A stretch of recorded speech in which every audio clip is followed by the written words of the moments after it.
Force and Newton's laws of motion में हम लोगों ने देखा था inertial and non inertial frame, और साथ में ये भी देखा था कि अगर हमारा वर्किंग फ्रेम नॉन इनर्शियल हो यानी एक्सेलरेटेड फ्रेम हो तो वहाँ पे न्यूटन्स लॉज वैलिड नहीं हो पाते हैं। उसे वैलिड बनाने के लिए हमें एक फॉल्स फोर्स का यूज़ करना पड़ता है, तब जाके नॉन इनर्शियल फ्रेम में यानी वर्किंग फ्रेम में न्यूटन्स लॉज वैलिड हो पाते हैं। तो क्वेश्चन ये एराइज होता है कि क्या सर्कुलर मोशन में जब एक्सेलरेटेड मोशन की बात करते हैं यानी नॉन इनर्शियल फ्रेम की बात करते हैं तो क्या वहाँ पर भी एक फॉल्स फोर्स यूज़ होगा? बिल्कुल यूज़ होगा। Welcome to physics aboard. In this lecture we will see that false force in case of accelerated circular motion, और वो false force या pseudo force centrifugal force कहलाता है। Let's start now। centrifugal force यानी फिर से ये वही false force है जैसा कि वहाँ पर pseudo force यूज़ कर रहे थे। Just like that, it is centrifugal force in case of accelerated circular motion। आइए इसको समझने के लिए एक एग्जाम्पल लेते हैं। मान लीजिए ये एक फ्रेम है जो यूनिफॉर्म एंगुलर स्पीड से रोटेट कर रही है। अब क्वेश्चन एराइज होता है कि अगर ये यूनिफॉर्म एंगुलर स्पीड से रोटेट कर रही है तो क्या इसमें एक्सेलरेटेड मोशन है? बिल्कुल है। अगर ये कांस्टेंट है, यूनिफॉर्म होने का मतलब क्या है? कांस्टेंट। इसका मतलब क्या? Omega I is equal to omega F. ठीक है। देयरफॉर ये जो आप निकालते थे 80 वो क्या हो जाएगा? ज़ीरो हो जाएगा। क्यों हो जाएगा? क्योंकि 80 is equal to R into alpha, और अल्फ़ा किस चीज़ पे डिपेंड करता है? Change in omega divided by change in time. Okay, तो ये क्या हो गया? ज़ीरो हो गया। देयरफॉर ये भी क्या हो गया? ज़ीरो हो गया। लेकिन आपने देखा था कि जो हमारा ये सर्कुलर मोशन जब भी होता है तो उसमें दो कंपोनेंट होते हैं। एक कंपोनेंट क्या होता है? एक होता है आपका टेंजेंशियल और दूसरा होता है सेंट्रीपिटल। तो सेंट्रीपिटल ये भले ही ज़ीरो हो गया है लेकिन एक्सेलरेशन अभी भी है। किसके कारण? इस सेंट्रीपिटल जो एक्सेलरेशन है उसके कारण, दैट इज़ v²/r। तो उस हिसाब से भले ही ये यूनिफॉर्म एंगुलर स्पीड प्रोसेस कर रहा है, देयरफॉर टेंजेंशियल एक्सेलरेशन ज़ीरो है, बट सेंट्रीपिटल एक्सेलरेशन अभी भी है। देयरफॉर सेंट्रीपिटल एक्सेलरेशन होने के कारण ये फ्रेम क्या हो गया? एक्सेलरेटेड फ्रेम हो गया, और एक्सेलरेटेड फ्रेम हो गया तो उस केस में ये नॉन इनर्शियल हो गया। क्लियर है? अब आइए इसकी बाकी चीज़ों को देखते हैं। अब मान लीजिए कि एक ऑब्जर्वर यहाँ खड़ा हुआ है इस फ्रेम में। ठीक है, एक्सेलरेटेड फ्रेम में जो कि नॉन इनर्शियल है, और यहाँ पर कोई ऑब्जेक्ट रखा हुआ है ऑफ मास m। ठीक है, और ये डिस्टेंस जो ये रखा हुआ है वो डिस्टेंस r है। ये सेंटर से, ये इसका सेंटर मैंने बना दिया है यहाँ पे। Is that okay? और इसका मास m है।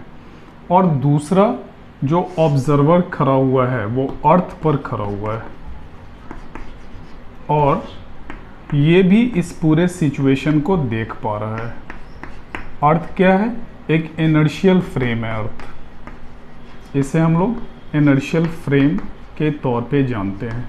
और ये क्या हो गया? चूँकि इसमें एक्सेलरेशन है, ये वाला एक्सेलरेशन अभी भी है इसमें। ठीक है, देयरफॉर ये क्या हो गया? नॉन इनर्शियल फ्रेम हो गया, और नॉन इनर्शियल फ्रेम ही हमारा वर्किंग फ्रेम है। अब दो ऑब्जर्वर है, एक इनर्शियल फ्रेम पर, इसे हम नाम दे देते हैं पर्सन 1, और ये है पर्सन 2। ये दोनों अपने अपने हिसाब से इस पूरे सिचुएशन को ऑब्जर्व कर रहा है। आइए उस पूरे सिचुएशन को पहले इस इनर्शियल फ्रेम में पर्सन 1 के हिसाब से देखते हैं और फिर नॉन इनर्शियल फ्रेम में पर्सन 2 के हिसाब से समझने की कोशिश करेंगे। Let's see now. Motion of object M, motion of object M as observed from inertial frame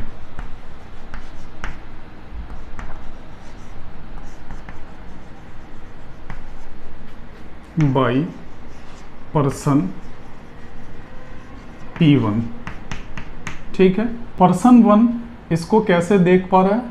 ये देख रहा है कि ये ऑब्जेक्ट सेंटर के चारों तरफ रोटेट कर रही है। If this is mass m, तो ये क्या हो रहा है, सेंटर के चारों तरफ कुछ ऐसे रोटेट कर रहा है, और जिस सेंटर का रेडियस, जिस मास का इस सेंटर से डिस्टेंस r है, तो ये देख पा रहा है कि ये एक सर्कुलर क्या है, पाथ पर चल रहा है लगातार। तो ये सर्कुलर पाथ पर जब चल रहा है तो उसे ये फील हो रहा है कि कोई ना कोई एक्सेलरेशन है जो टुवर्ड्स द सेंटर लग रहा है, और that is equal to v² upon r। लेकिन यहाँ चूंकि एंगुलर स्पीड दी हुई है और आप जानते हैं v is equal to r omega, therefore अगर आप ये वैल्यू यहाँ रख दें तो वो एक्सेलरेशन कितना हो जाएगा, r ओमेगा²। और अगर ये एक्सेलरेशन सेंटर की तरफ है तो जो फोर्स है वो भी सेंटर ही की तरफ होगा, from Newton second law of motion से, कि एक्सेलरेशन का डायरेक्शन वही होता है जो फोर्स का डायरेक्शन होता है। देयरफॉर कोई ना कोई फोर्स है जो इस ऑब्जेक्ट को इस सर्कुलर पाथ पर मेंटेन रख रहा है। Therefore acceleration is equal to F upon the mass of the object. Now ये कौन सा फोर्स है जो इसको सर्कुलर पाथ पर मेंटेन रखे हुआ है? This force is frictional force. कौन सा फोर्स है ये? फ्रिक्शनल फोर्स है। Therefore A is equal to F upon M। Frictional force को रिप्रेजेंट करने के लिए ये यूज करते हैं। तो क्या हो गया, ये रिजल्टेंट फोर्स है ना। चूँकि मैंने पहले ही कह दिया है कि सेंट्रीपिटल फोर्स जो लग रहा होता है वो कोई डायरेक्ट फोर्स नहीं है, बल्कि वो रिक्वायर्ड फोर्स है, एक नेट फोर्स है या रिजल्टेंट फोर्स है जो ऑब्जेक्ट को सर्कुलर पाथ पर एक सेंटर के अराउंड उसके सरकमफ्रेंस पर घूमने में मदद करता है। देयरफॉर ये F कितने के बराबर हो गया, M इंटू A के बराबर, और A कितना निकाला हुआ है, R ओमेगा² के बराबर। देयरफॉर ये जो फोर्स है किसके द्वारा ऑब्जर्व किया गया है, पर्सन P1 के द्वारा, और वो कहाँ पर है, इनर्शियल फ्रेम में है। और वो क्या देख पा रहा है कि ये force mR omega towards the centre लग रहा है। किधर लग रहा है, टुवर्ड्स द सेंटर। अब आइए दूसरा, इनर्शियल फ्रेम के थ्रू मैं यहाँ पर लिख दे रहा हूँ। दूसरा ऑब्जर्वर कहाँ है, खुद वर्किंग फ्रेम में है, तो अब आपको उसके हिसाब से देखना है। Motion of object mass m as observe from non inertial frame, non inertial frame by person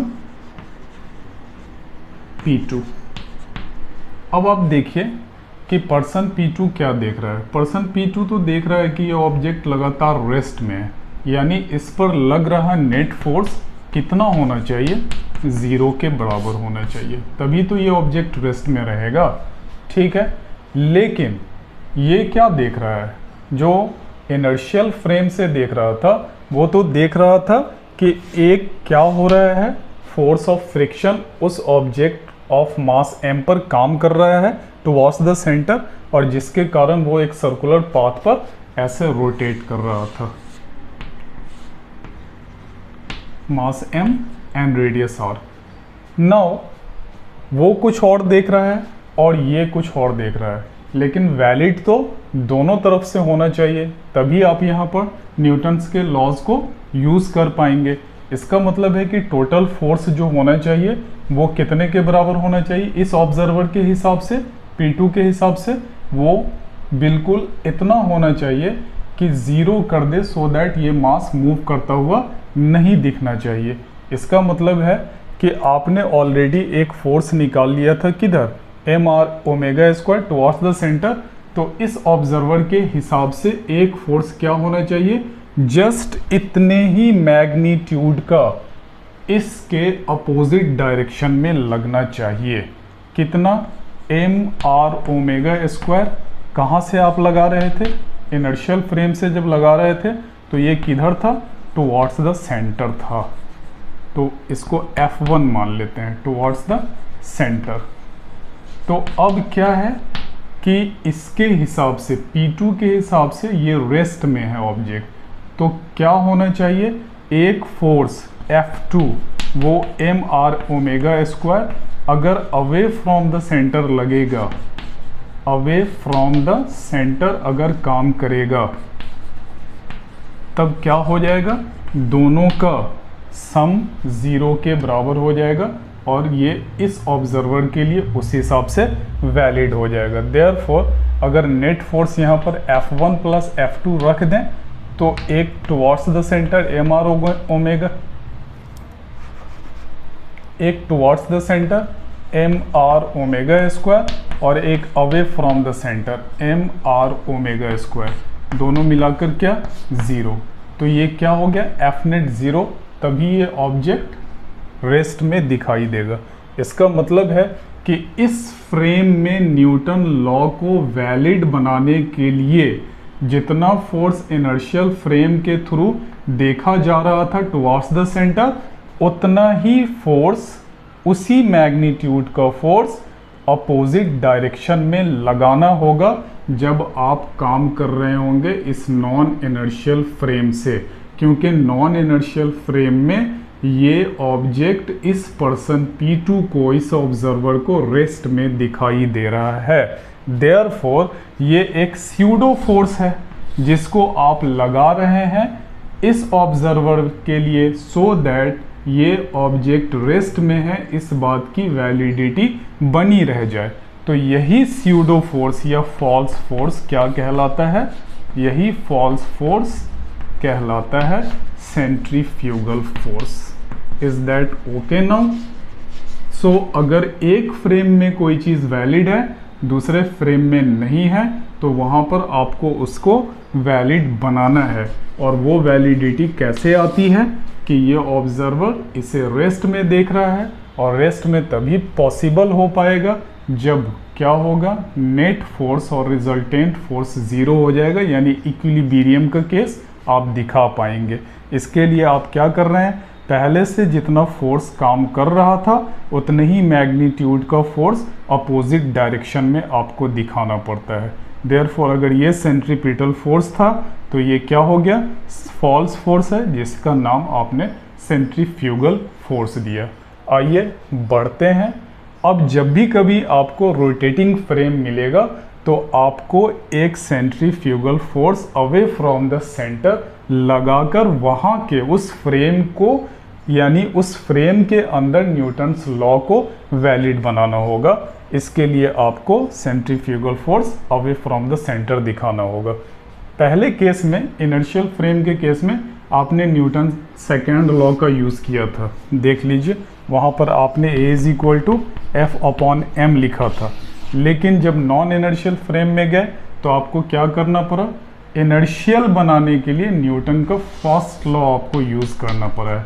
आप इसे अच्छे से सोचकर मुझे जाकर कमेंट बॉक्स में ज़रूर बताइएगा कि आपने इस बात को समझा कि नहीं। यहाँ इक्विलिब्रियम में लाया आप, ठीक है। देयरफॉर फर्स्ट लॉ यूज़ किया इस केस में जब नॉन इनर्शियल फ्रेम था तब, और जब इनर्शियल फ्रेम से ऑब्जर्व कर रहे थे तो वहाँ आपने न्यूटन के सेकेंड लॉ को यूज़ किया है। आइए बढ़ते हैं, लेते हैं एक दो एग्जाम्पल। ये एग्जाम्पल लेंगे अर्थ के रोटेशन से। हम सभी जानते हैं कि अर्थ को एक इनर्शियल फ्रेम माना जाता है और वो एक यूनिफॉर्म एंगुलर स्पीड से रोटेट करता हुआ माना जाता है। देयरफॉर उस एंगुलर स्पीड से रोटेट करने के बावजूद उसमें एक एक्सेलरेशन तो सेंटर की तरफ आ ही जाएगा, और उससे जो एक्सेलरेशन ड्यू टू ग्रेविटी है या वेट है उस पर क्या फ़र्क पड़ता है वो देखेंगे। So effects of Earth rotation, effect of Earth rotation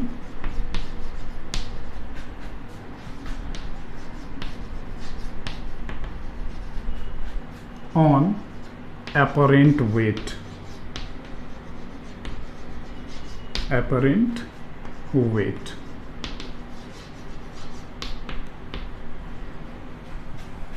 मान लीजिए ये आपका अर्थ है जो एक इमेजिनरी एक्सिस पर क्या हो रहा है, यूनिफॉर्म एंगुलर स्पीड से रोटेट कर रहा है। ओके, और ये अर्थ का सेंटर है।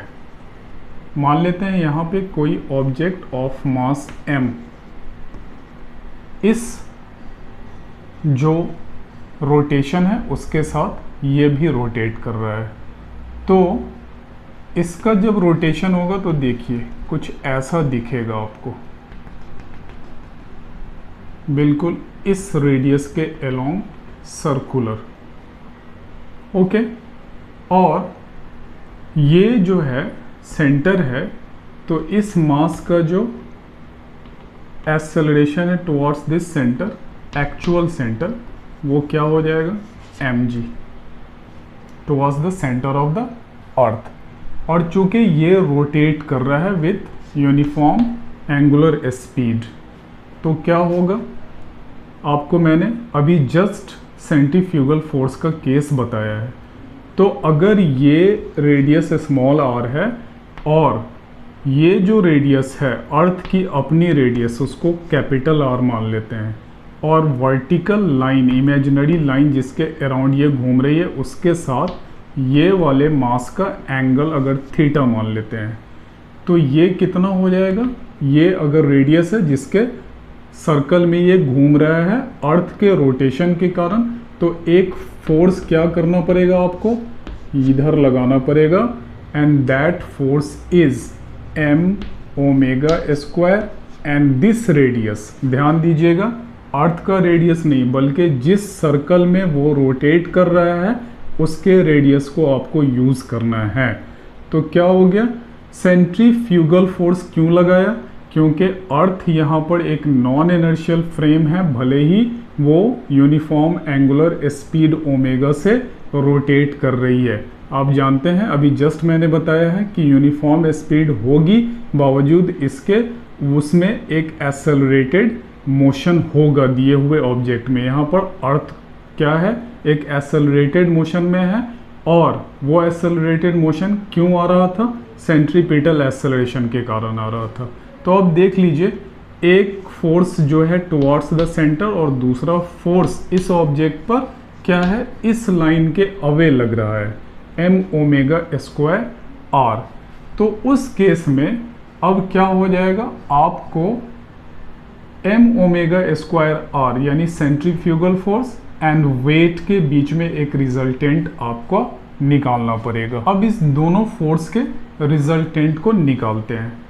आइए समझते हैं इसके डिटेल को। ये रहा m ओमेगा स्क्वायर r और ये टुवर्ड्स द सेंटर mg।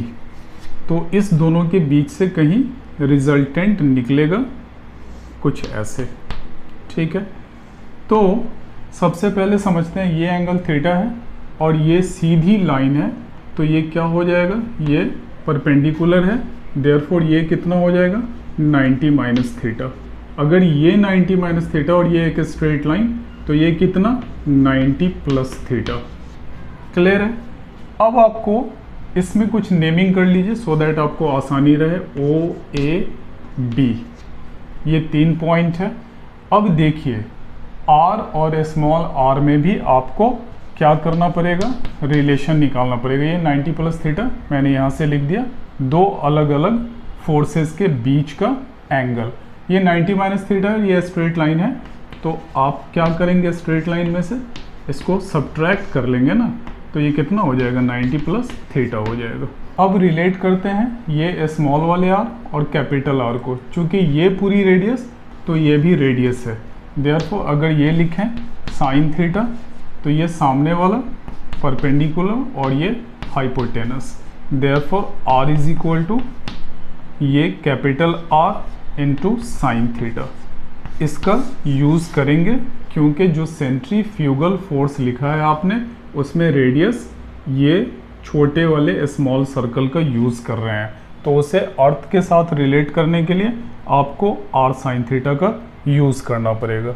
अब इस दोनों का रिजल्टेंट वेक्टर के रूल के हिसाब से, जो parallelogram law of vector addition आप लगाते हैं उसके हिसाब से रिजल्टेंट जब आप लिखेंगे, दैट रिजल्टेंट मैं आर ही लिखता हूँ डायरेक्ट, इज इक्वल टू, देखिए कितना हो जाएगा, mg square plus m omega square r का whole square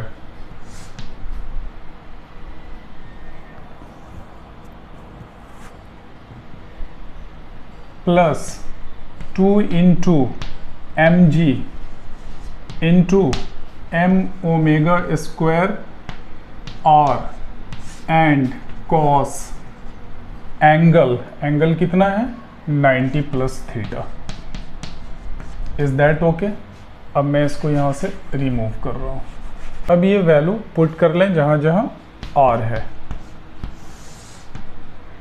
mg square plus m omega square r is equal to r sine theta whole square, और ये cos 90 plus theta minus sine theta होता है, मैं पहले ही माइनस यहाँ पर लगा दे रहा हूँ, 2 mg और sorry m into M square g omega square और r is r sine theta, और अभी इसके कारण cos 90 प्लस थीटा के कारण कितना आ गया माइनस साइन थीटा, तो माइनस मैंने ऑलरेडी लगा दिया है यहाँ पे, और वो साइन थीटा फिर से मल्टीप्लाई हो गया।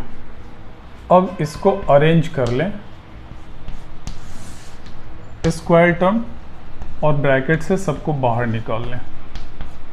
क्या हो गया, m square omega to the power 4 r square sine square theta, यहाँ कितना हो जाएगा 2m square g omega square है ये, और r sign square theta.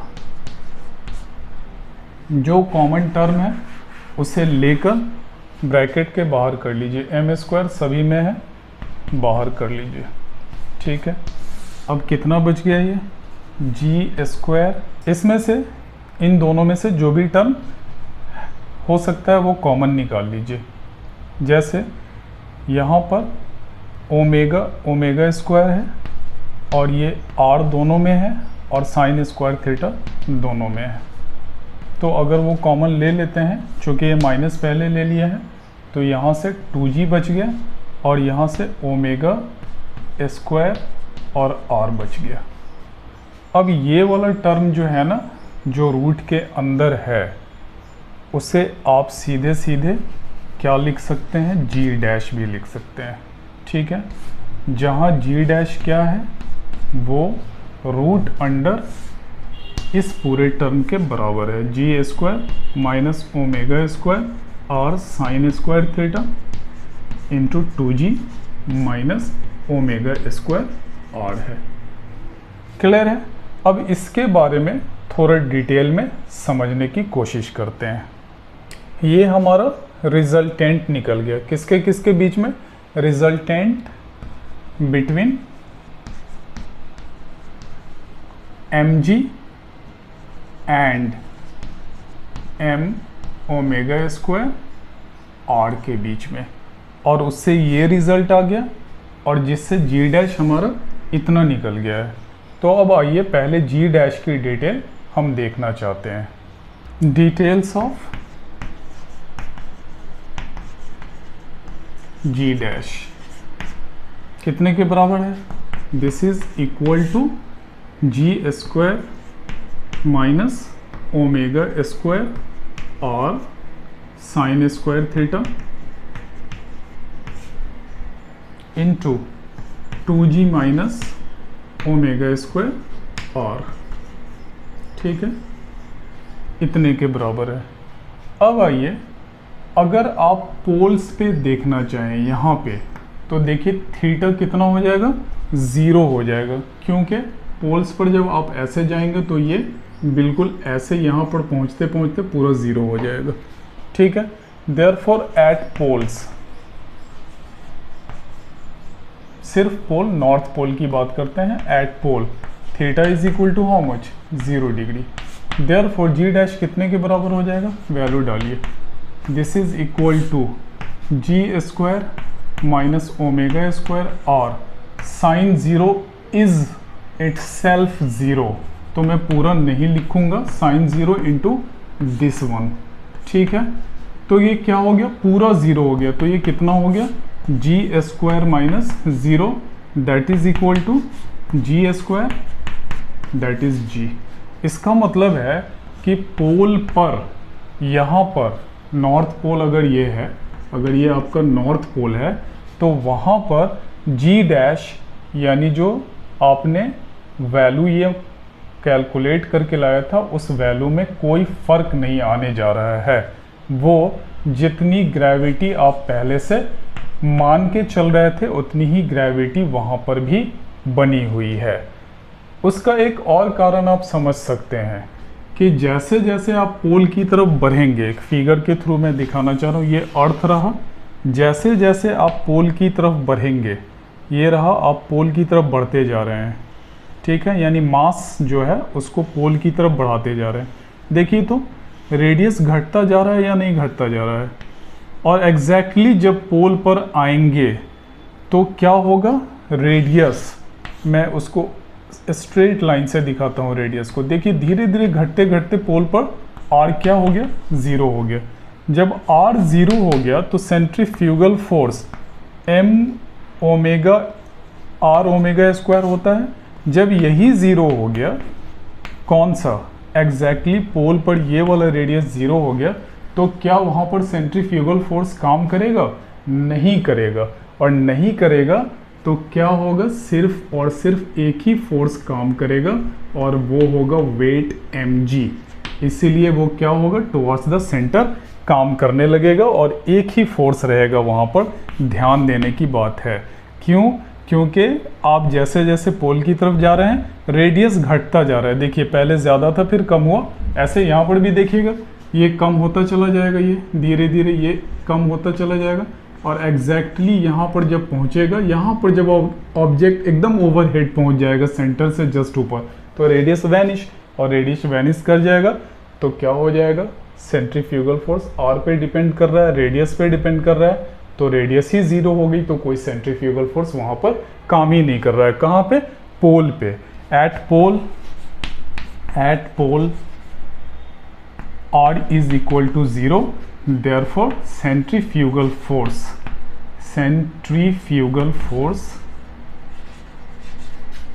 is absent और 0। ओके, तो जब वहाँ पर आप जाएंगे तो आपका सिर्फ और सिर्फ जो नॉर्मल वेट है आपका वही काम सिर्फ कर रहा है, और g का यहाँ पर वैल्यू एग्जैक्टली जो g है उतने के बराबर है 9.8 मीटर पर सेकेंड स्क्वायर। अब आइए देख लेते हैं, जब आप एग्जैक्टली इक्वेटर पे आ जाते हैं तो ये थीटा कितना हो जाएगा? एग्जैक्टली जब इक्वेटर पे आएंगे तो 90 डिग्री हो जाएगा एट इक्वेटर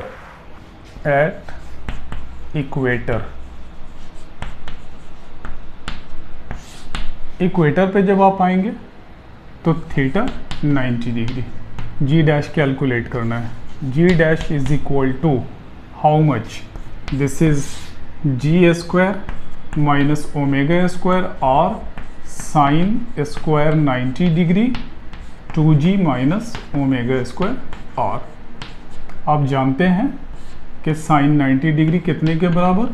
1 के बराबर। देयरफॉर ये टर्म ख़त्म हो गया।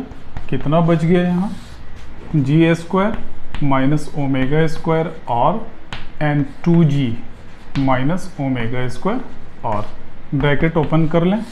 जी स्क्वायर इसको मैं ऐसे लिख ले रहा हूँ और ये ओमेगा और इससे मल्टीप्लाई होगा तो माइनस माइनस प्लस और ये ओमेगा स्क्वायर आर का होल स्क्वायर हो जाएगा, चूँकि दो टर्म रिपीट कर रहा है। और ये हो जाएगा 2g ओमेगा स्क्वायर आर। ये देख लीजिए फॉर्मूले पे आ गया, a square plus b square minus 2ab। तो ये कितना हो जाएगा, a square plus b square minus 2ab that is equal to a minus b whole square. तो यहाँ पर आप लिख सकते हैं g minus omega square r का होल स्क्वायर। देयरफॉर ये कितना हो गया, रूट से स्क्वायर दोनों एक दूसरे को कैंसिल आउट कर देगा और वहाँ पर ये हो जाएगा g minus omega square R, यानी जी डैश आपका कितना आ गया, that is equal to g minus omega square are.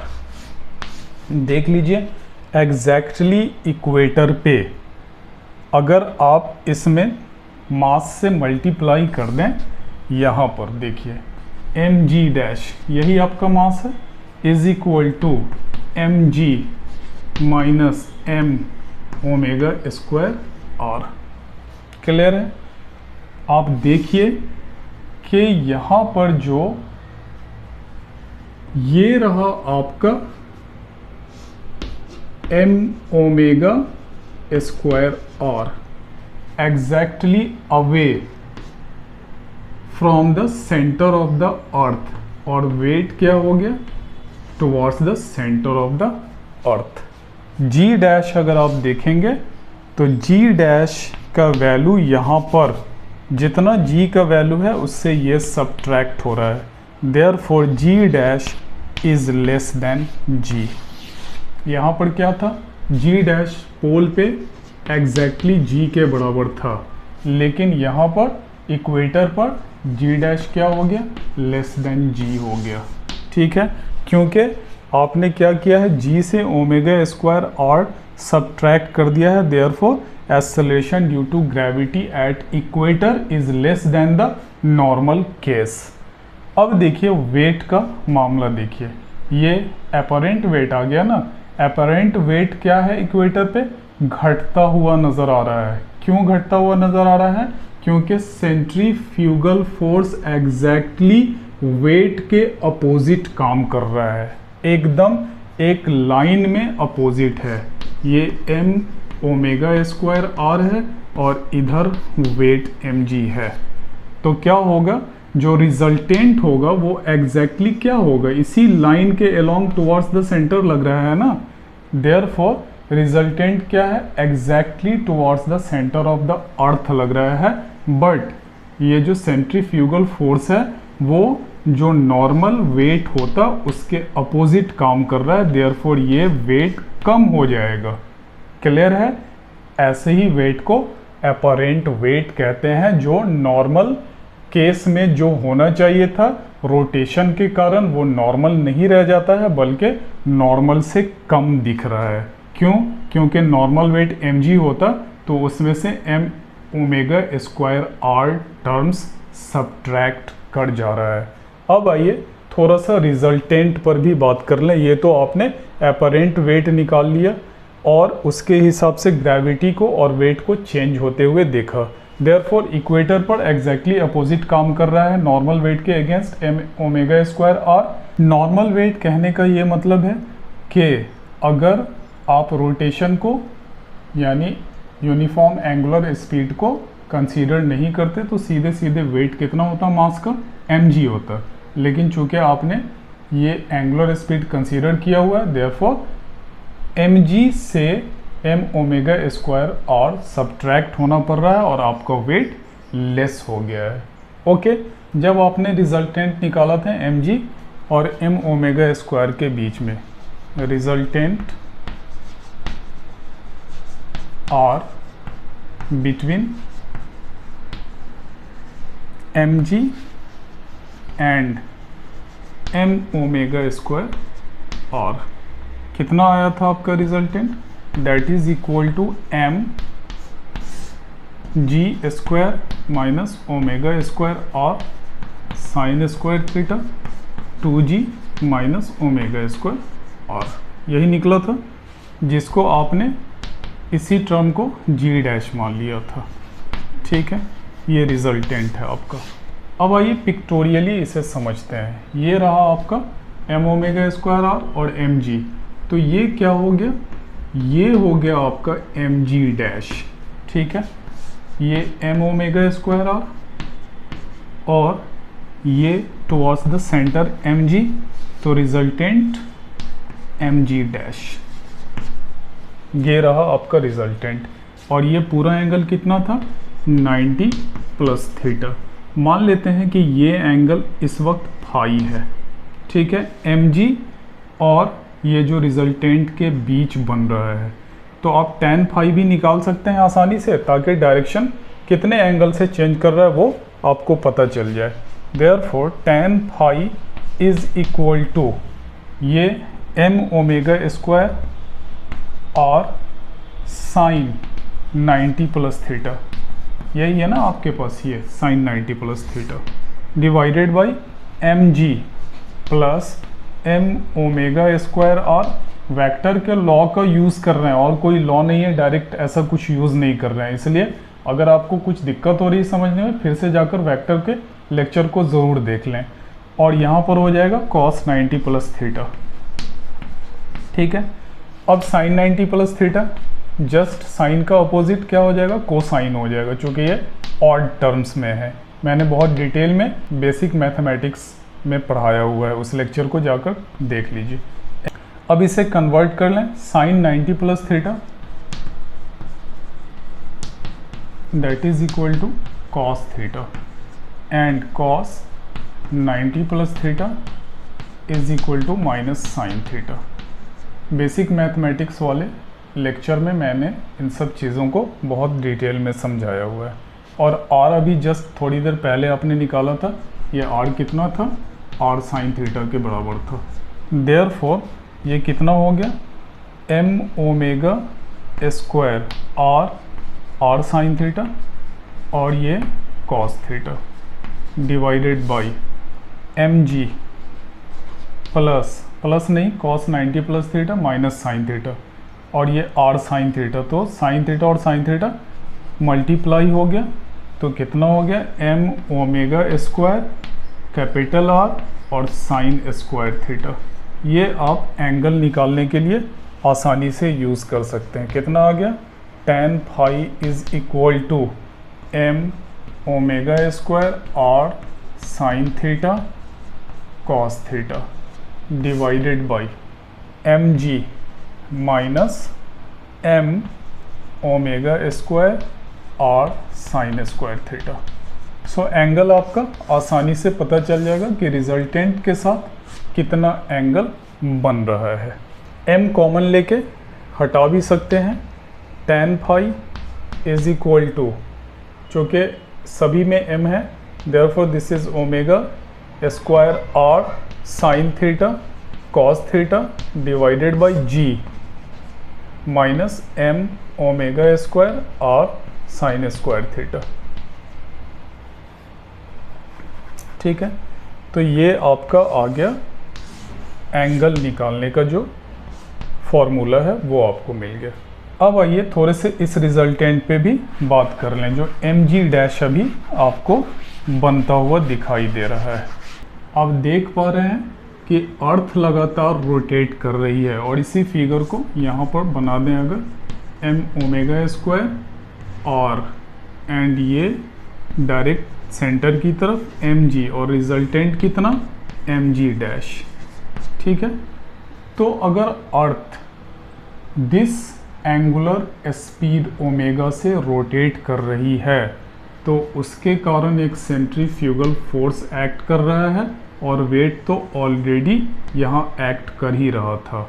इसका मतलब है कि अगर ये फोर्स काम नहीं कर रहा होता, सेंट्रीफ्यूगल फोर्स, तो वेट क्या होता? एग्जैक्टली टुवर्ड्स द सेंटर होता। लेकिन चूंकि ये एक्ट कर रहा है तो ये क्या है, उसका रिजल्टेंट आ जा रहा है और वेट को शिफ्ट किधर कर दे रहा है, थोड़ा सा रिजल्टेंट की तरफ शिफ्ट कर दे रहा है। कितने एंगल से, फाई एंगल से, जो आपने अभी यहाँ पर निकाल कर देख लिया है। तो आपके घर में जो सीलिंग फैन लटका हुआ है ये, वो किधर है, वो एग्जैक्टली इसी लाइन के अलोंग लटका हुआ है।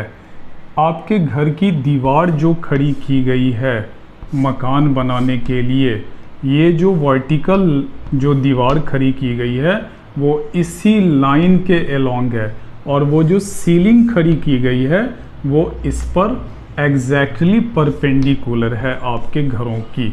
ठीक है, इसलिए इस कंफ्यूजन में मत रहिएगा कि ये जो दीवारें हैं या जो हम खड़े हुए हैं वो एग्जैक्टली किधर है, टुवर्ड्स द सेंटर है अर्थ के, नहीं, बल्कि वो इस वाले फोर्स और वेट के रिजल्टेंट की तरफ है। उसी तरह आपने अगर मैसन को, जो घर बनाने वाले लोग होते हैं, उसको देखा होगा काम करते हुए दीवार पर ईंट जोड़ते हुए, तो आपने देखा होगा वो कुछ इस तरह के एक इक्विपमेंट का यूज़ करता है। किस चीज़ को मेज़र करने के लिए, एग्जैक्टली दीवार वर्टिकल और सीधी है कि नहीं, इसे प्लम्ब बोलते हैं। ठीक है, ये प्लम्ब लाइन यही वो लाइन है जिसके अलोंग वो ये चेक करता है कि दीवार बिल्कुल सीधी आ रही है कि नहीं आ रही है। सो ये कुछ एग्जाम्पल है। आपके घर के सीलिंग से लटका हुआ फैन इस रिजल्टेंट की तरफ है, आपके घरों के जो रूम्स के वॉल्स हैं वो इसी रिजल्टेंट की तरफ है, ना कि एक्चुअल सेंटर ऑफ द अर्थ की तरफ है।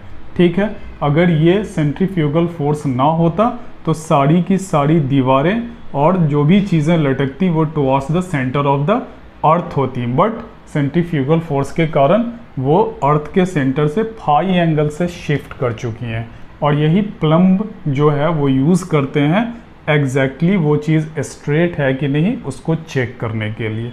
Is that okay?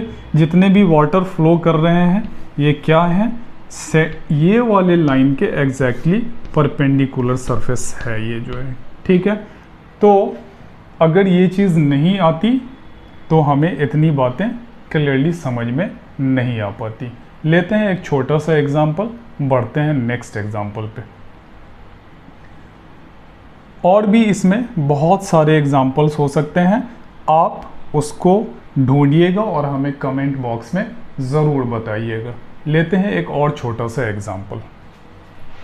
एक हेमीस्फेरिकल बॉल है जो सेंटर से गुजर रही एक्सिस पे या सेंटर के अराउंड यूनिफॉर्म स्पीड से ओमेगा से रोटेट कर रहा है। दूसरा कोई ऑब्जेक्ट है यहाँ पर मास m का, इस बॉल में बिल्कुल रेस्ट में, ये इसके रोटेशन के कारण रेस्ट में है। ठीक है, और वर्टिकल के साथ इसका एंगल बन रहा है थीटा। तो आपको बताना है कि इसकी इस मास की एंगुलर स्पीड कितनी है। क्लियर है? फिर से समझ लीजिए, एक हेमीस्फेरिकल बॉल है, हेमीस्फेरिकल बॉल होगी, मान लेते हैं इसका रेडियस r है, ये सब तो r ही हो जाएगा, सेम डिस्टेंस हो गया दिए हुए सेंटर से, और ये यूनिफॉर्म एंगुलर स्पीड से रोटेट कर रही है, उसमें कोई ऑब्जेक्ट मास m का है जो इसके रोटेशन के साथ बिल्कुल रेस्ट में है। तो बताना है आपको कि ये जो रोटेट कर रहा है ये ऑब्जेक्ट, उसकी एंगुलर स्पीड कितनी है। तो जाहिर सी बात है, ये रेडियस r है तो ये तो उससे कम हो जाएगी ना, ये चूँकि नीचे की तरफ है, और यही उसका सर्कुलर मोशन हो जाएगा यहाँ पे ये। ठीक है, तो ये r मान लेते हैं, छोटा वाला रेडियस। अब रिलेट करना है आपको, ये थीटा है। अगर इस मास को देखेंगे तो एक टुवर्ड्स द सेंटर ये नॉर्मल काम कर रहा है, और ये जो रेडियस है यहाँ पर, इस पर 90 डिग्री है, तो ये कितना हो गया, 90 माइनस थीटा हो गया। तो ये देख लीजिए कितना हो जाएगा, n साइन थीटा, और ये कितना हो जाएगा इस तरफ, n कॉस थीटा, और downwards this is mg। Clear है? आपको ये निकालना है।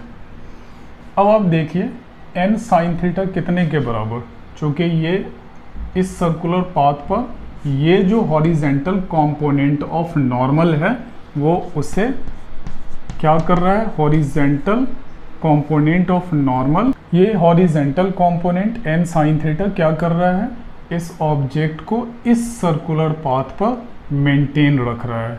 और वो कितना हो जाएगा, m ओमेगा स्क्वायर, और ये वाली रेडियस छोटी वाली r, ठीक है। और दूसरा वर्टिकल कंपोनेंट ऑफ नॉर्मल क्या कर रहा है, वो कर रहा है बैलेंस आउट किसको, दिए हुए ऑब्जेक्ट के वेट को। नाउ इसमें एक ही चीज़ बच गई, वो है r को कन्वर्ट करना है और इस बॉल के रेडियस से आपको उसे क्या करना है, रिलेट करना है। आप देख लीजिए, मैं फिर से दिखा दूं, ये रहा आपका रेडियस, ठीक है, ये, और ये छोटे वाले इस सर्कल का रेडियस, और ये कितना, ये हो गया थीटा, और ये 90 माइनस थीटा, और ये 90 डिग्री। अगर आप रिलेट करें तो देखिए sine theta is perpendicular upon hypotenuse, ठीक है। तो यहाँ पर कितना हो जाएगा, sine theta is equal to this is perpendicular and this is hypotenuse, therefore r is equal to r sine theta, ठीक है। तो यहाँ पर इस वैल्यू को फिर से रख लें, कितना, m omega square r sine theta, clear है। साइन थीटा से साइन थीटा कैंसिल आउट, कितना बच गया ये, n is equal to m omega square r। अब n के जगह पर ये पुट कर दीजिए, कितना आ जाएगा, m omega square r cos theta is equal to mg, okay.